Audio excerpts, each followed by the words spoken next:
افراط زر کی شرح 5 سے 7% کے مقررہ حذف تک رکھی جائے۔ اسٹیٹ بینک افراط زر کو مد نظر رکھ کر مانیٹری پالیسی بنائے۔ پرائمری سرپلس کا ہدف 1.6% مقرر۔ آئی ایم ایف کا پاکستان کے ساتھ بجٹ مذاکرات جاری رکھنے کا فیصلہ۔ آئی ایم ایف حکام کا کہنا ہے کہ فنڈنگ کا اگلا جائزہ دوسری شش ماہی میں ہوگا۔ زر مبادلہ کی بحالی اور شرح مبادلہ میں لچک لانا ہوگی۔ آئندہ مالی سال کے بجٹ میں ٹیکس آمدن بڑھائی جائے گی۔ آئی ایم ایف چاہتا ہے کہ آئندہ بجٹ میں اخراجات کی ترجیحات پر مشاورت ہو۔ آئی ایم ایف کے نیتھن پورٹر نے کہا کہ پاکستان میں توانائی لاگت کم کرنے پر بات چیت ہوئی۔ معاشی ترقی کی شرح بڑھانے کے لیے بنیادی اصلاحات پر مشاورت ہوئی۔ معاشی پالیسی مضبوط اور دیر پا بنانے کے لیے زور دیا تاکہ کوئی خلا نہ رہے۔ کرنسی کا ایکسچینج ریٹ مارکیٹ کے مطابق رکھا جائے تاکہ بیرونی دباؤ برداشت کر سکے۔ تعمیری بات چیت کرنے پاکستان کی کوششوں کو سراہتے ہیں۔ 25 کروڑ کی آبادی کا پانی روکنا اعلان جنگ تصور کیا جائے گا۔ امریکہ میں سفیر پاکستان رضوان سعید کی غیر ملکی میڈیا سے گفتگو۔ کہا کہ سنتاس معاہدے کو یک طرفہ منقطع کرنے یا معطل کرنے کی کوئی شق یا گنجائش نہیں ہے۔ بھارتی قیادت کے بیانات کشیدگی کو ہوا دینے کا سبب بن رہے ہیں۔ داخلی ضروریات کے لیے پاکستان کارڈ کھیلنا انتہائی خطرناک روش ہے۔ بلوچستان میں بھارت کا کردار کسی سے ڈھکا چھپا نہیں ہے۔ پاک بھارت جنگ بندی میں امریکہ نے نمایاں کردار ادا کیا۔ مسئلہ کشمیر کے حل میں پیش رفت پر امریکی صدر کی کوششوں کی قدر کرتے ہیں۔ پاکستان کشمیریوں کی امنگوں کے مطابق مسئلے کے مستقل حل کا خواہاں ہے۔ قابض مقبوضہ کشمیر میں ریاستی دہشت گردی کی جا رہی ہے۔ بھارت پاکستان سمیت دنیا بھر میں دہشت گردی اور ٹارگٹ کلنگ کا سرپرست ہے۔ سلامتی کونسل میں مسلح تنازعات میں شہریوں کے تحفظ سے متعلق مباحثے میں پاکستانی کونسلر سائمہ سلیم کا اظہار خیال۔ کہا کہ بھارت پہلگام واقعے کے بعد آزادانہ تحقیقات کی پیشکش قبول کرتا۔ بھارت نے پاکستان کا پانی روکنے کی کوشش کی۔ پانی جنگ کا ہتھیار نہیں۔ بھارت نے 6 مئی سے 10 مئی تک پاکستان کے خلاف کھلی جارحیت کی۔ بھارت کے بلا اشتعال حملوں میں 40 پاکستانی شہید، 121 زخمی ہوئے۔ پاکستان مسئلہ کشمیر کے پرامن حل کا خواہاں۔ بھارت بامانی مذاکرات کا آغاز کرے۔ گرمی کے مارے شہریوں کے لیے خوشخبری آ گئی۔ راولپنڈی، اسلام آباد میں بوندا باندی سے موسم خوشگوار۔ پنجاب اور خیبر پختونخوا میں بھی بادل برسنے کا امکان۔ این ڈی ایم اے کی موسمی صورتحال پر ایڈوائزری جاری۔ لاہور، ناروال، اٹک، جہلم، چکوال میں بھی بادل برسنے کا امکان۔ مردان، پشاور، سوابی، چارسدہ اور نوشہرہ میں بارش متوقع ہے۔ سندھ اور بلوچستان میں موسم گرم اور خشک رہے گا۔ سبی میں درجہ حرارت سب سے زیادہ 52 تک جانے کا امکان۔ دادو میں 51، نوابشاہ اور موجوداڑو میں 50 کو چھو جائے گا۔ ماہرین کی شہریوں کو تیز دھوپ میں باہر نہ نکلنے کی ہدایت۔ ڈی ہائیڈریشن دور کرنے کے لیے پانی کے وافر استعمال کا مشورہ۔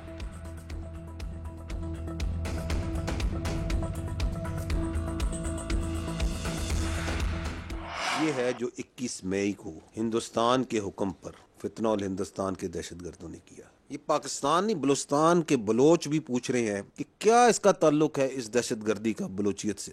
وہ خود پوچھ رہے ہیں، مسلمان پوچھ رہے ہیں پاکستان کے کہ اس کا اسلام سے کیا تعلق ہے، اس کا انسانیت سے کیا تعلق ہے۔ یہ کون سا اسلام ہے، یہ کون سی بلوچیت ہے جس کے اندر انسان کا زندہ رہنے کا حق اس لیے ہے کہ تمہارا ڈی این اے کیا اور تمہارا جینیٹکس کیا ہے، جس کے اندر یہ درندے ہندوستان کے پیسے پر، ہندوستان کے احکامات پر یہ بربریت کر رہے ہیں۔ یہ کون سی آئیڈیالوجی ہے؟ یہ حیوانیت ہے۔ ہندوستان پاکستان کا کچھ بگاڑ نہیں سکتا، غلط فہمی ہے تو پھر آزما لے۔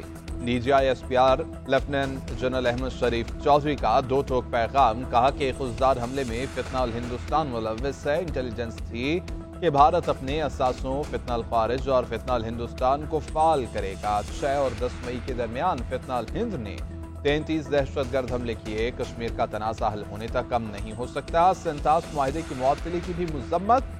ترجمان پاک فوج نے کہا کہ 24 کروڑ انسانوں کا پانی بند کرنے کی بات کوئی پاگل ہی کر سکتا ہے۔ اپنا حق لینے کے لیے کسی اقدام سے گریز نہیں کیا جائے گا۔ دہشت گردوں سے نمٹنے کے سوا کوئی راستہ نہیں ہے۔ سیکیورٹی فورسز روزانہ 150 سے زائد انٹیلیجنس بیسڈ آپریشنز کر رہی ہیں۔ افغانستان اپنی سرزمین پر دہشت گردوں کی پناہ گاہیں نہ بننے دے۔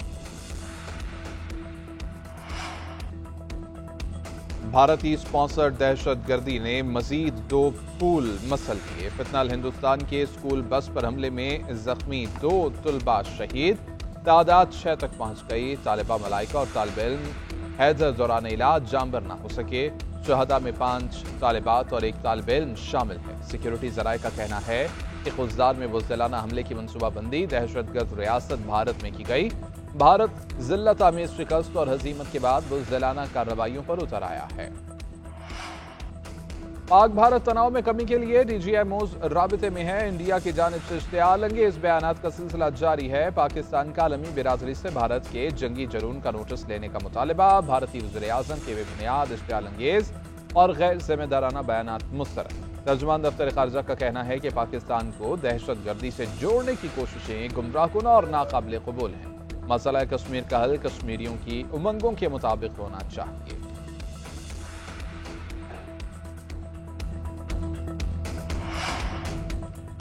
حکومت پاکستان کا فیصلہ برقرار۔ بھارت کے لیے فضائی حدود نہ کھولنے کا فیصلہ۔ پاکستانی فضائی حدود بھارتی طیاروں کے لیے مکمل بند رہے گی۔ پاکستان ایئرپورٹس اتھارٹی نے نیا نوٹم جاری کر دیا۔ بھارتی طیارے پاکستانی فضائی حدود 24 جون تک استعمال نہیں کر سکیں گے۔ پاکستان ایئرپورٹس اتھارٹی کے مطابق یہ پابندی بھارتی فوجی طیاروں پر بھی لاگو ہوگی۔ بھارتی رجسٹرڈ، آپریٹڈ، ملکیت یا لیز پر لیے گئے تمام طیاروں پر پابندی ہوگی۔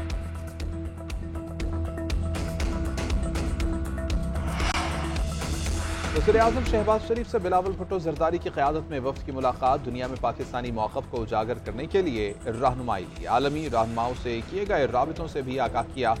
جرمن پیپلز پارٹی کا اعتماد کرنے اور پاکستانی وفد کی قیادت سونپنے پر وزیر اعظم سے اظہار تشکر۔ وزیر اعظم نے کہا، امید ہے آپ کی قیادت میں وفد پاکستان کا موقف اور بیانیہ بھرپور اور مؤثر طریقے سے دنیا کے سامنے پیش کرے گا۔ ادھر نائب وزیر اعظم اسحاق ڈار کی غیر ملکی دارالحکومتوں میں پاکستان کا موقف پیش کرنے کے لیے قائم کمیٹی اراکین سے ملاقات۔ پاکستان کی سفارتی ترجیحات کا خاکہ پیش کیا۔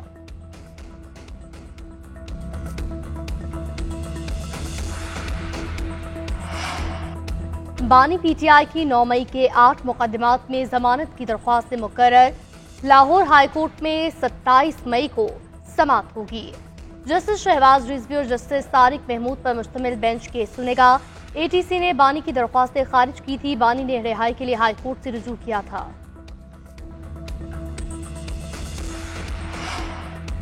Chairman P T I barrister Gohar کی Punjab institute of cardiology Amir Shah Mahmood Qureshi سے ملاقات، خیریت دریافت کی۔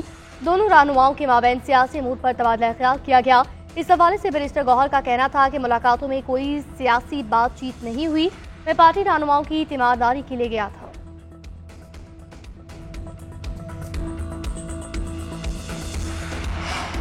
وزیر اعظم شہباز شریف کا کوہ پیمان عائلہ کیانی کو خراج تحسین۔ دنیا کی تیسری بلند ترین چوٹی سر کرنے پر مبارکباد۔ کنچنجنگا سر کرنے والی پہلی پاکستانی خاتون ہونے کا اعزاز حاصل۔